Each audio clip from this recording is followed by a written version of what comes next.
আবারও একজন আমরা কোরআনের পাখিকে হারালাম। ইন্না লিল্লাহি ওয়া ইন্না ইলাইহি রাজিউন। আমি সারাদিন একটু ব্যস্ত ছিলাম। হঠাৎ মাগরিবের পর বাড়িতে এসে সোশ্যাল মিডিয়ায় ঢুকতে দেখলাম আল্লামা লুৎফর রহমান পৃথিবী ছেড়ে চিরবিদায় নিয়ে অন্ধকার কবরের বাসিন্দা হয়ে গেছে। আসলে বুঝি না, কোরআনের পাখিগুলো পৃথিবী থেকে বিদায় হলে অন্তরের ভিতরে এরকম একটা আঘাত লাগে কেন? তারা তো আসলে আমাদের আপন কেউ নয়, তারপরেও এতটা হৃদয়টা ভেঙে পড়ে কেন? মনের অজান্তেই কেন চোখ দিয়ে পানি বের হয়ে আসে? কেন দুঃখ লাগে? কারণ একটাই, সেটা হলো কোরআনের ভালোবাসা। পৃথিবী ছেড়ে এক এক করে আমাদের সেই কোরআনের পাখিগুলো বিদায় নিয়ে চলে যাচ্ছে। একটা করে কোরআনের পাখি বিদায় নেওয়া মানে হলো কিয়ামত অতি সন্নিকটে চলে আসা। প্রবীণ আলেমী দিনগুলো আমাদের থেকে চিরবিদায় নিয়ে চলে যাচ্ছে। আল্লামা দেলোয়ার হোসেন সাইদি উনি বিদায় নিয়েছে। আল্লামা আহমদ শফি, জুনাইদ বাবুনগরী, জুবায়ের আহমদ আনসারি, এছাড়াও আরও অনেক আলেম ওলামা যারা আমাদের ছেড়ে চিরবিদায় নিয়ে চলে যাচ্ছে। আসলে মৃত্যুর সংবাদটা শুনলে কষ্ট হয়, তবে যতই কষ্ট হোক না কেন এটা আমাদের সকলের মেনে নিতেই হবে। কারণ প্রতিটি মানুষের জীবন একদিন না একদিন শেষ হয়ে যাবে। জীবনের কোনো গ্যারান্টি নেই কখন, কোন সময়, কোন অবস্থায় আমরা পৃথিবী ছাড়ব, সেটা আমরা কেউ সঠিকভাবে বলতে পারবো না।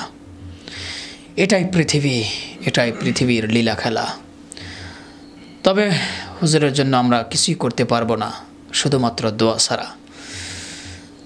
আজকের ভিডিওটি বানানোর একটাই উদ্দেশ্য, সেটি হলো আল্লামা লুৎফর রহমান হুজুরের জন্য আমরা প্রাণ ভরে দোয়া করব। শুধু উনি নয়, এ যাবৎ যতগুলো কোরআনের পাখি পৃথিবী থেকে বিদায় হয়েছে তাদের আল্লাহ তাআলা যেন কবরগুলো জান্নাতের উচ্চ মাকাম দান করেন, জান্নাতুল ফেরদাউস দান করেন। এখন হয়তো হাজারবার চাইলেও তাদের কোরআনের বাণীগুলো নতুন করে আর আমরা শুনতে পারবো না। হাজার চিৎকার করলেও তাদের সাথে আর দেখা করতে পারবো না। হাজার চেষ্টা করলেও, লক্ষবার চেষ্টা করলেও তাদের সাথে আমরা আর সাক্ষাৎ করতে পারবো না, তাদের সাথে আর মোলাকাত করতে পারবো না। তো তাদের জন্য একটা জিনিসই করতে পারি, সেটা হলো তারা যেন পরকালে ভালো থাকে এবং তাদের ওসিলায় যেন আল্লাহ তাআলা আমাদের মাফ করে দেন।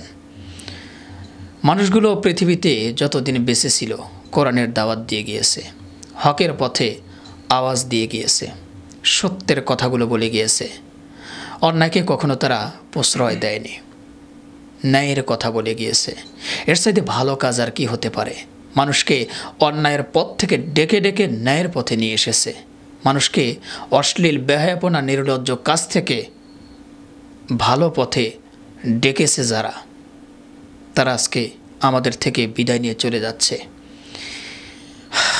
আল্লাহ তাআলা যেন তার ভুল ত্রুটি ক্ষমা করে দিয়ে, মার্জনা করে দিয়ে, তার যে আমলটা আল্লাহর কাছে পছন্দ হয়েছে সেই আমলের ওসিলায় যেন আল্লাহ তাআলা তার কবরটা নূরে নূরান্বিত করে দেয় এবং তার কবর যেন আল্লাহ তাআলা জান্নাতের সাথে মিলিয়ে দেয়, সঙ্গে স্পর্শ করে দেয়, তার কবরটা যেন প্রশস্ত হয়ে যায়।